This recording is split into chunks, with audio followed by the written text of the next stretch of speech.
بسم اللہ الرحمن الرحیم۔ میرے بھائی کہتے ہیں کہ میرے ایک ڈاکٹر دوست نے ایک واقعہ سنایا جسے سن کر میں حیران اور پریشان ہوں کہ لوگ اس حد تک بھی گر جاتے ہیں اور اپنی آخرت کی بھی فکر نہیں کرتے۔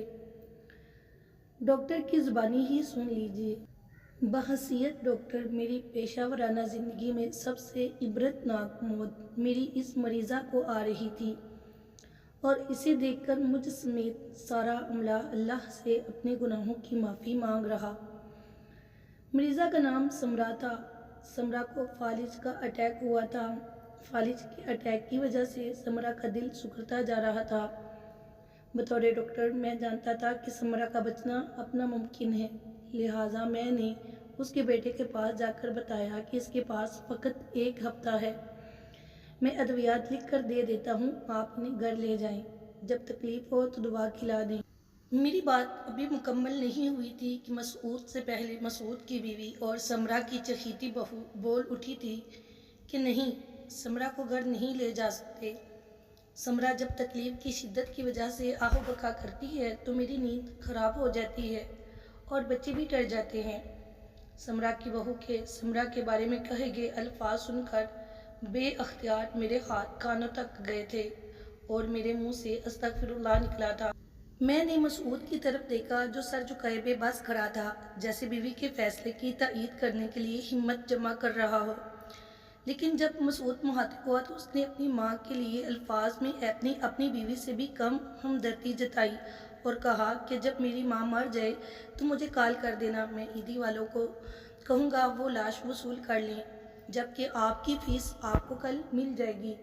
اور پھر واقعی کل ایک بلینک چیک میری میز پر تھا۔ دوسری طرف مریضہ کی حالت انتہائی خراب تھی۔ اچانک سے تکلیف کی شدت بڑھ جاتی۔ کبھی مریضہ کہتی، میرے بیٹے مجھے کفن نہ پہناؤ، میں زندہ ہوں۔ کبھی کہتی، میری قبر بہت تنگ ہے، میں اس میں نہیں رہ سکتی۔ کبھی مریضہ کو لگتا کہ بہت بڑا سانپ مریضہ کو ڈسنے لگا ہے۔ مریضہ کی حالت اور باتیں سن کر مریضہ کے سر پر بیٹھی نرس خوفزدہ ہو کر بھاگ جاتی۔ مریضہ کو آج ہسپتال میں تیسرا دن تھا اور 3 دن سے مسلسل سارا عملہ اتنا خوفزدہ ہو چکا تھا کہ فیمیل نرسز نے اسپتال میں مزید کام کرنے سے انکار کر دیا۔ مریضہ کی آہ و بکا سے باقی مریض بھی پریشان تھے اور عورتیں انتہا کی خوفزدہ تھیں۔ مریضہ کا دل آدھے سے زیادہ سکڑ چکا تھا۔ خون کی سپلائی کم ہو چکی تھی اور مریضہ کی تکلیف میں اضافہ ہو چکا تھا۔ مقام حیرت تھا کہ پھر بھی مریضہ کا بیٹا اور بہو ہسپتال نہیں آئے تھے۔ اب میری مریضہ کا آخری وقت قریب تھا۔ میں نے مریضہ کے کمرے میں تعینات نرس کو قرآن پاک پڑھنے اور باوضو رہنے کی تلقین کر رکھی تھی۔ میں میڈیکل علاج معالجے کے ساتھ روحانی علاج معالجے کا بھی قائل ہوں۔ میں چاہتا تھا کہ اس کلام کے صدقے ہی صحیح مگر میری مریضہ کا آخری وقت پرسکون ہو۔ تلاوت قرآن سے مریضہ بہت حد تک پرسکون رہنے لگی تھی، مگر اب بھی سانپ، قبر، کفن، بچھو اور موت کا خوف اس پر سوار تھا۔ قارئین کرام، یقین کریں جب مریضہ کا دل مکمل سکڑ کر سپلائی دینا بند کر گیا تو مریضہ کی رنگت انتہائی خوفناک ہو گئی تھی۔ مریضہ کی موت واقع ہوئی تھی۔ انتہائی عبرتناک مناظر تھے۔